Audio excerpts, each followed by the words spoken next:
What if I told you that almost every decision you make is shaped by something you don't talk about, rarely think about, and yet carry with you like a silent passenger?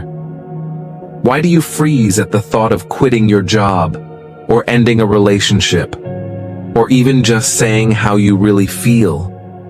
Why does the idea of starting over make your chest tighten, your breath catch, and your stomach twist? Could it be that beneath all these little fears is one massive one hiding in plain sight? Death. But not just the physical kind. We're talking about the psychological death of identity, the ego, certainty, and comfort. The tiny deaths of old habits, of the you used to be, or thought you had to be. Carl Jung, one of the founding minds of modern depth psychology, believed the fear of death is not just about dying.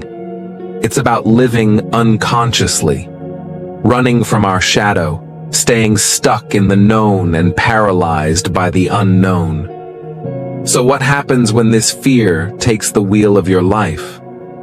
Before we begin, if you're someone who loves expanding your mind and exploring the deeper layers of life, make sure to subscribe to Fractal Wisdom so you never miss a conversation like this one. We question everything here, and we're glad you're here to do it with us.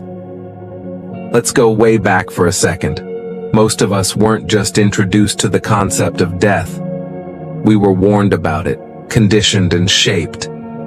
By age 5, you probably heard your first, "Don't do that, you'll hurt yourself," or "Be careful, that's dangerous."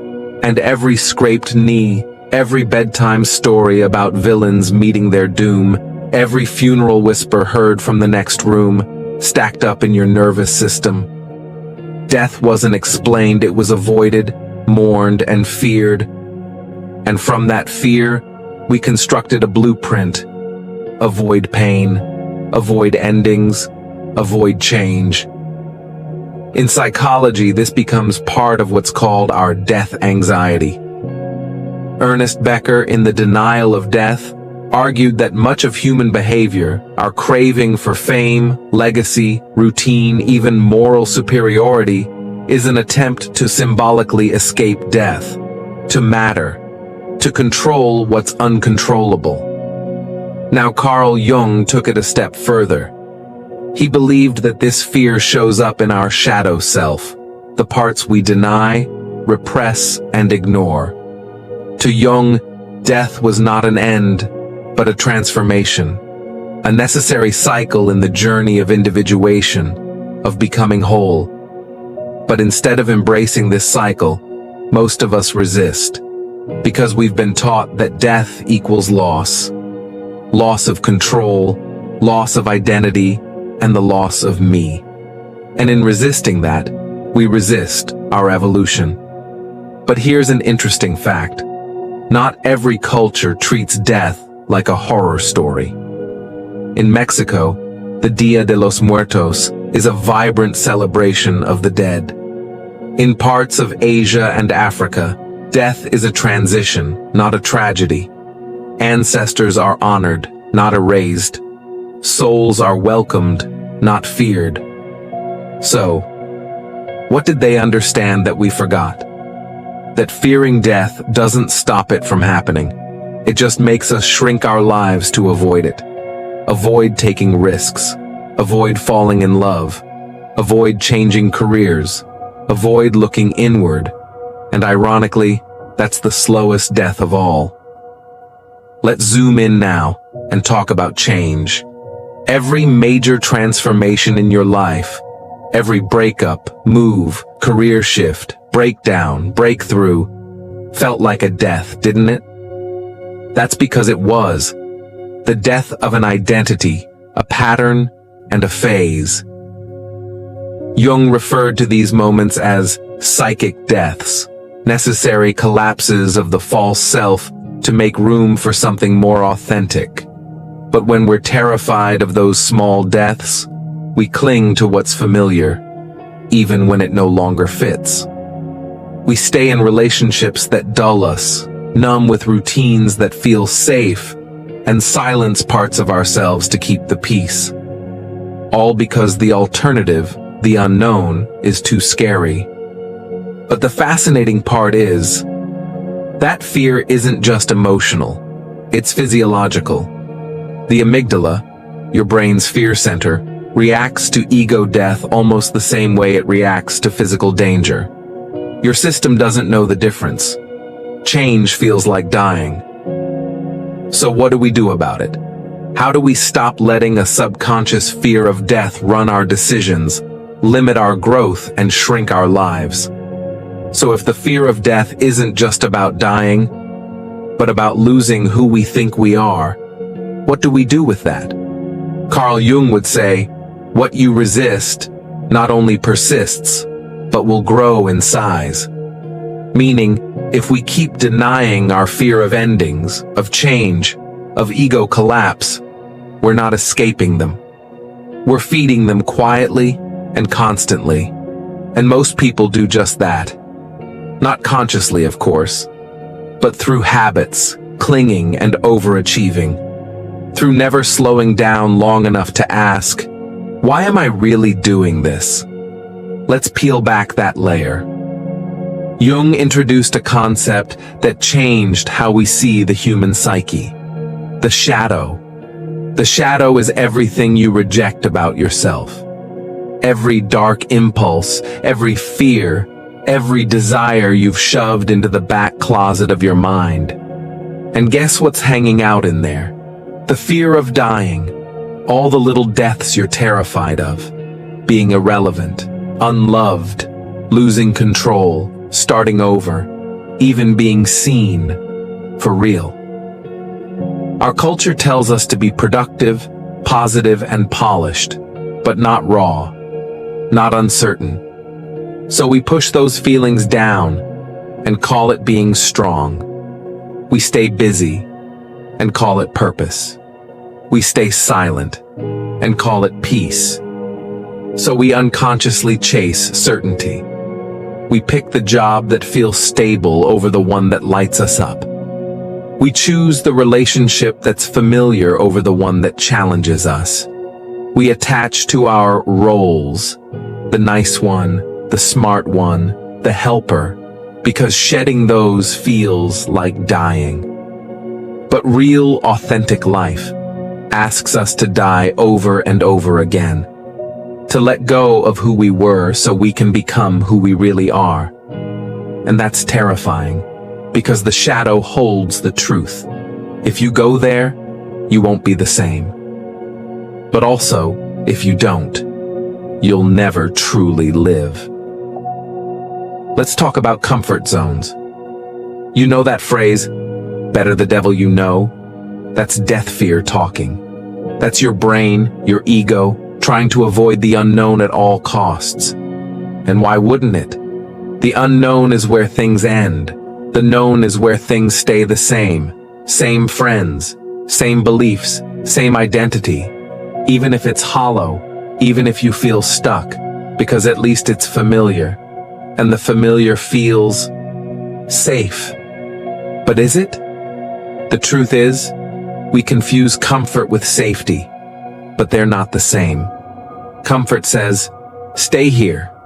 It's warm. Don't rock the boat. But growth says, this version of you is expired. Let it go. And that's where modern life traps us. Our society doesn't just tolerate this avoidance, it rewards it. Have a midlife crisis, buy a car, feeling lost, post a selfie, scared of change, get a planner and optimize your schedule. Everything becomes a way to control what cannot be controlled, to numb what actually needs to be felt. Because to face your fear of death, your fear of endings, is to admit, I am not in control. And that is freedom. Let's split the psyche into two modes. 1. The survival self. This is the part of you that avoids discomfort, seeks approval, fears endings. It's the voice that says, stay small, stay liked, stay safe. 2. The becoming self. This is the version of you that seeks truth, even if it burns. It's the part that's okay with not knowing. It's the whisper that says, change is scary, but stagnation is scarier. And these two are always at war. The survival self is driven by ego. And ego, ironically, is obsessed with avoiding death.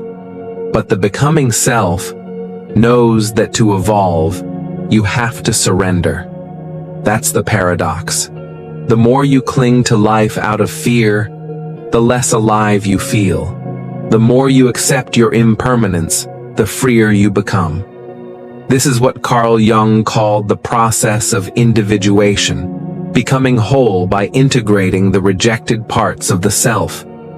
The shadow, the fear, even death itself. To Jung, a person who integrates death isn't morbid, they're awake. They stop living by default, stop needing validation, and they stop following maps drawn by other people's fears, because they've faced the dragon and realized it was them all along. So here's the question I want you to sit with. Are you living to survive or to become? There's a subtle shift that happens when you finally stop trying to outrun death and start sitting with it instead. It is quiet at first. You start noticing the pauses, the empty spaces, the way silence suddenly feels less threatening.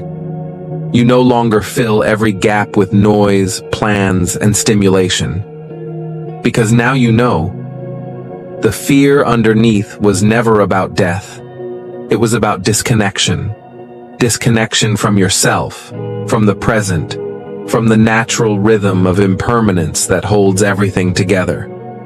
And that realization doesn't come like a lightning bolt. It arrives like a whisper, one that rewrites your relationship with life itself. Here's a truth that hits harder the more you sit with it. We don't suffer because things end. We suffer because we try to hold on to them forever. We treat life like it's something we're supposed to preserve in glass, a job that stays the same forever, a relationship that never changes, a version of ourselves that remains untouchable, unchanging, liked by everyone. But nothing real can stay still. Your body, your values, your worldview, they're in motion, always. To grip tightly is to suffer.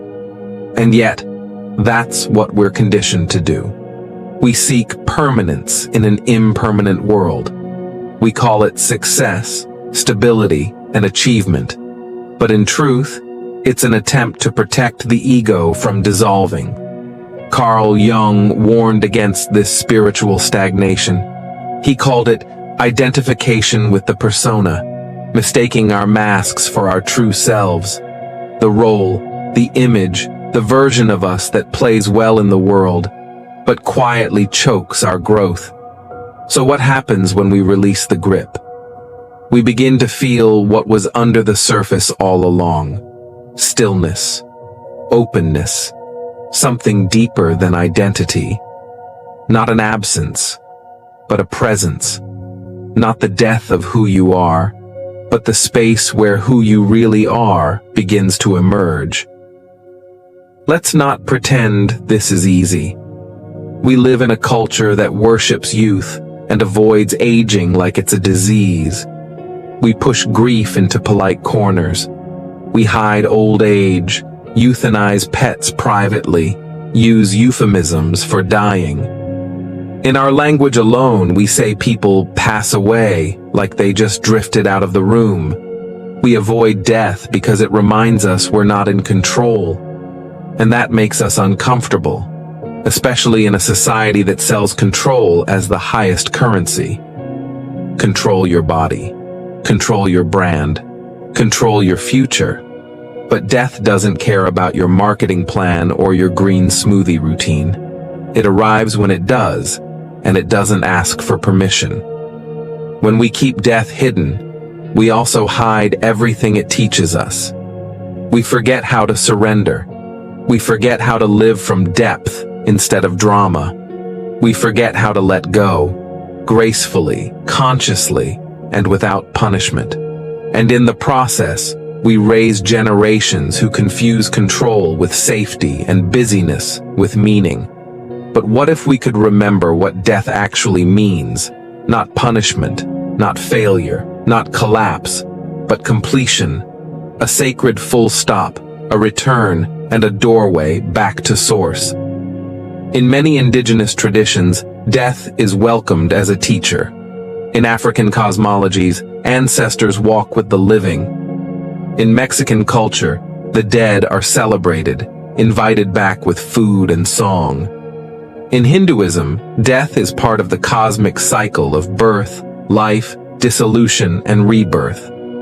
There's something wise in cultures that don't sanitize death. They don't just grieve the person. They honor the transformation. They understand something we've forgotten. The end is not the enemy. It's the portal. You don't have to become a monk to see this. You just have to slow down enough to feel it.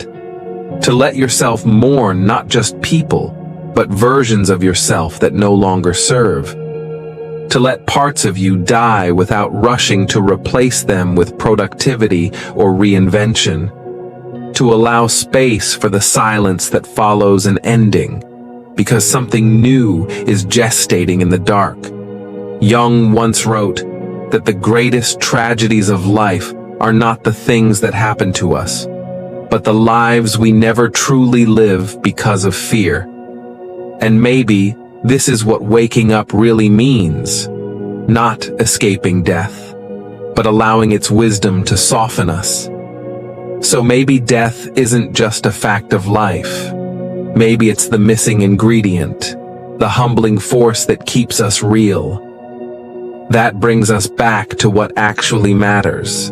That burns away illusion until all that's left is what's true. You've made it through a conversation most people avoid for a lifetime. Not many are willing to ask, is death shaping how I live? And if you're still here, it means something in you is ready. Not just to understand death, but to stop letting the fear of it write the story. So let's talk about the after. Not after death, but after the fear. What does life look like when death is no longer the shadow behind every decision? Most of us have been trained to treat identity like a trophy. Build it, defend it, protect it at all costs. We wrap ourselves in statements. I'm this kind of person. I never do that. I always need this. And then, life happens. Change arrives. Grief knocks. A new chapter begins. And suddenly, the identity we worked so hard to maintain starts cracking. That's where many people panic. But you don't have to. Because once you stop fearing death, you stop holding on to fixed identity. You become adaptable, not flaky, but fluid. You understand that who you are is a moving process, not a permanent product. Carl Jung believed this was one of the signs of true maturity, not needing to be someone all the time, just needing to be real. This flexibility becomes your superpower. You're no longer devastated when old beliefs fall away. You're not crushed by change. You just shift. That's not weakness. That's wisdom. So how do you actually live with death close? Not fearfully, but consciously. It's not about constantly thinking of your funeral or writing your will, although those are good ideas too. It's about living in a way that death wouldn't interrupt. It would complete. Ask yourself, if today were your last full day of consciousness, how would you treat your time? Would you still scroll past people's words like nothing matters? Would you still wait to say what you feel? Would you keep putting off joy until you finish everything? Living with death in the room doesn't mean drama. It means deliberateness. You become less reactive, less easily offended, more grounded. You don't need every moment to go your way. You just want it to feel real. You stop giving your energy to things that drain you. You start protecting your peace like it's sacred, because it is.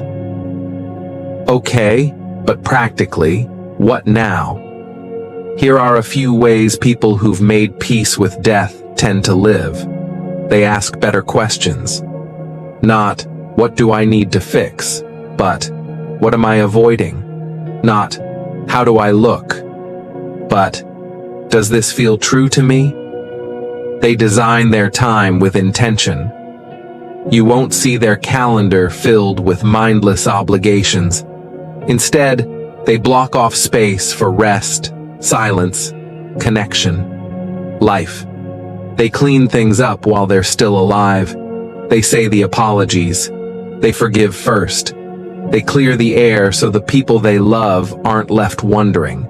They honor the full spectrum. Not every day is inspiring. Some are quiet, grieving, ordinary, and that's part of it. That is living fully. Here's the most radical shift of all. When death is accepted, not feared, you stop outsourcing your courage.